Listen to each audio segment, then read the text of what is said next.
and welcome back to TikTok Tuesday. I hope everybody had a wonderful Thanksgiving. I know a lot of people go and visit family for Thanksgiving, so I thought I'd take this opportunity to talk about how Tourette Syndrome and tic disorders impacts the family.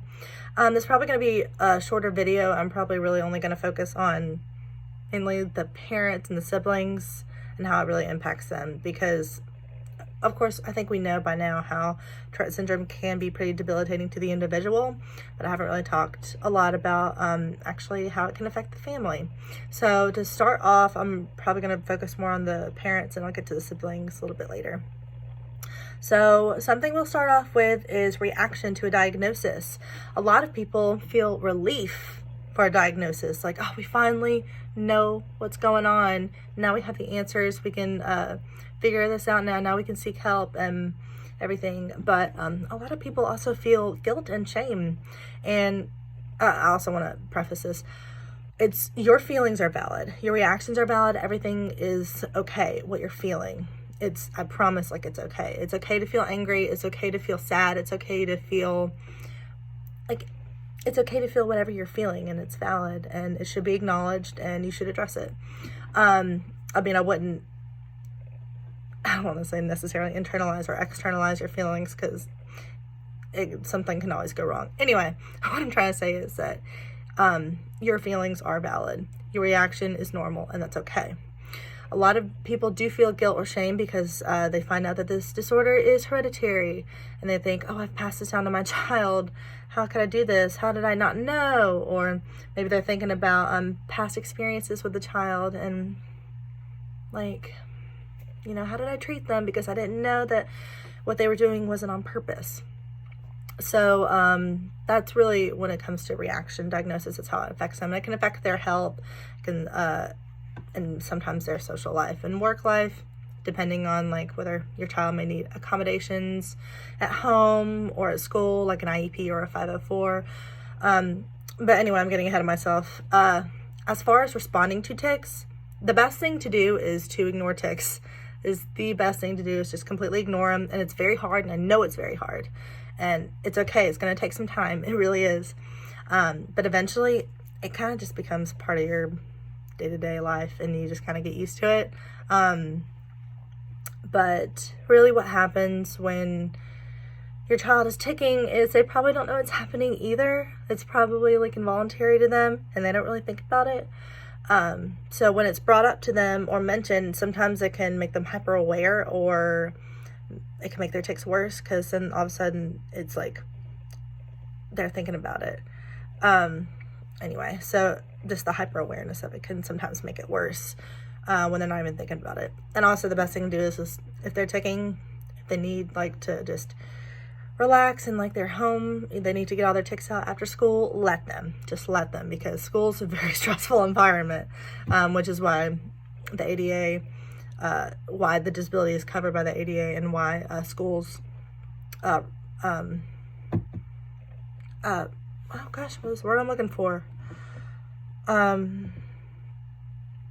Offer. I was gonna say require, offer individual education plans for these children. For not just children with Tourette syndrome either, for children who just need extra help further gaining an education, because that's very important.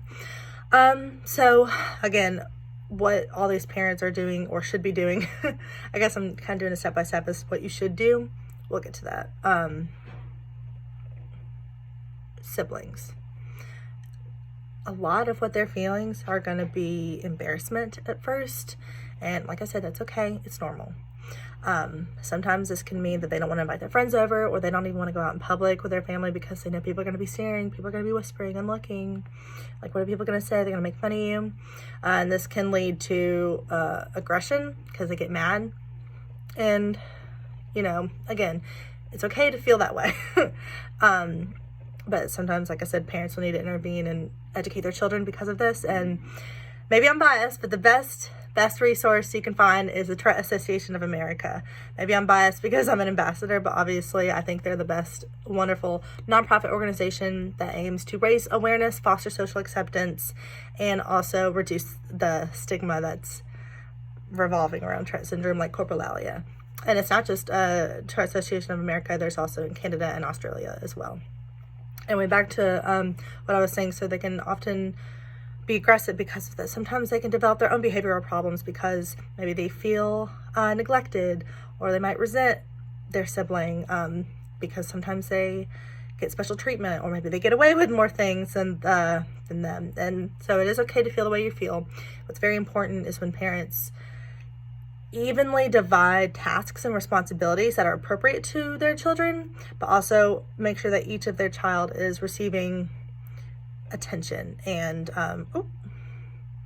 also focusing on their marriage. Now, I'm not a marriage counselor or anything like that, but I think it's always important and it's very beneficial to take time and focus on yourselves, because your health matters too. It does. And I know people really put their kids before themselves, and sometimes that can affect their own health. And that's important to remember. Keep yourself in check, go to the doctor, seek help. There's social support groups, everything. So back to what I was saying about, I guess, what parents should do. Like I said, if tics are to where they need to be, there needs to be intervention. And I'm not necessarily talking about treatment. No, I'm not going to talk about treatment here because I already really kind of talked about that. But when a parent needs to intervene, like I said, best thing to do is to ignore it. But if your kid's punching their siblings because it's a tic, it's important to intervene on that one. And if your children are having a hard time ignoring their brother or sister who has Tourette syndrome, then provide them a space to go and have their time alone where they're not distracted, because like I said, how they feel, everything, that is valid just as much as your child with Tourette syndrome. And I think I'm going to end it here. I know it's kind of a weird, like hitting a wall, but that's really what I want to talk about, is how basically it does impair the family as well. And that often goes unrecognized. And like I said, your reactions are valid. Everything, like, I promise everything's going to be okay. I know a lot of parents also worry about the future of their children, and they're going to be doing that anyway. But all I can say is that I promise everything's going to be okay. And eventually, you're going to be comfortable with the diagnosis. You'll feel confident, and you'll be able to go out in public and not care.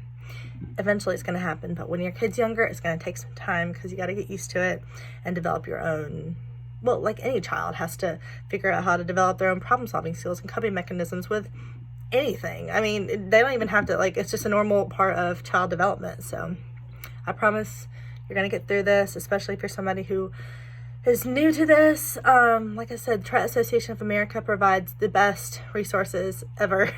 Everything is laid out. It's easy to read. They provide contact information as well, and pamphlets and everything you need, videos, everything is at your disposal. Internet, Google, anything. And like I said, Facebook groups too are awesome.